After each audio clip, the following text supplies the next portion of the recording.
What is going on, everybody? Welcome back to the channel. Today I'm going to show you how to remove a mirror that has been glued on with adhesive.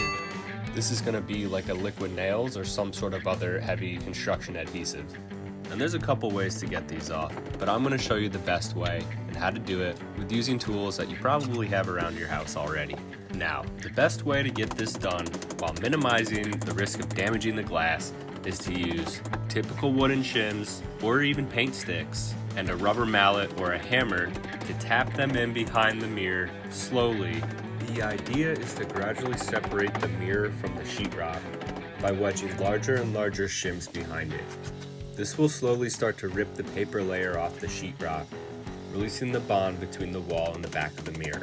Score any exposed side of the mirror with a utility knife or scraper, gently as to not damage the edges. This further helps release any bond near the edges.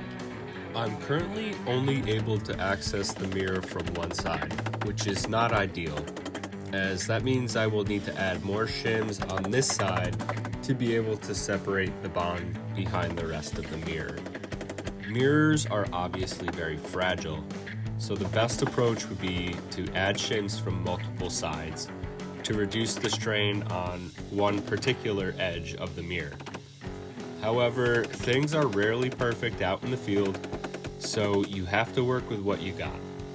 In this case, I am working on the right side of the mirror, driving in shims every few inches until they are snug.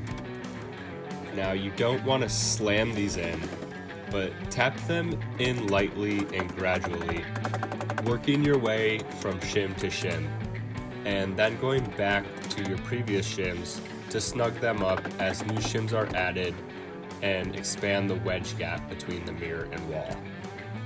As this gap grows enough to get your fingers behind it, it's okay to give the occasional light pry with your fingertips.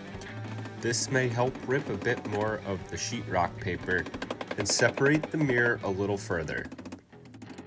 At this point, I am now driving in these shims as far as I can, using another shim to guide it completely behind the mirror. This is where paint sticks or extra long shims would come in handy, as they would reach a bit further behind and separate even more of the adhesive. They could even be doubled up to expand the wedge gap even more. Since I don't have either of those things here, I'm removing the light fixture above the mirror so I can add more shims in from the top. I am using the same technique as I did with the side of the mirror, adding shims in from the top, evenly spaced every few inches. Once all the shims are tapped in, I'm going back and doubling up, adding another shim to each of them. And again, once you have one shim snug, move back to the previous shims and give them some more light taps to drive them in further. That's basically all there is to it for this phase. The gist of it is you want to use a soft material like the wood in lieu of like a typical metal pry bar. It is very key that you just take your time when doing this. I sped practically this whole video up to streamline the process, but when you do it, take your time. Keep working the shims in until you have a big enough gap around the edges so that you can get your fingertips in behind the mirror. Only applying a little bit of pressure, you can gently start working the mirror away from the wall. I was actually able to wedge a small piece of shim in from the left side using my scraper to help hold the mirror away from the wall in that area. At this point, you should be able to hear the paper ripping away from the sheetrock as the mirror loosens. As the mirror begins to pull away from the wall, the shims will drop even further behind the mirror, helping to expand the gap even more. At this part, you really want to take your time and to be careful not to apply too much force on the mirror to avoid cracking it.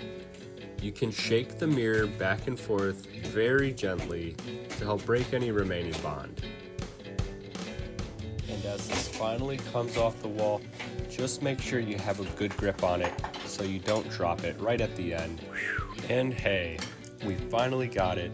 And that was stuck on there pretty good, but you could see some of the paper came off with our adhesive, which is exactly what we wanted. So there you have it, folks. Thanks for tuning in, and you can finally sigh a big sigh of relief. this project is done. See you on the next one.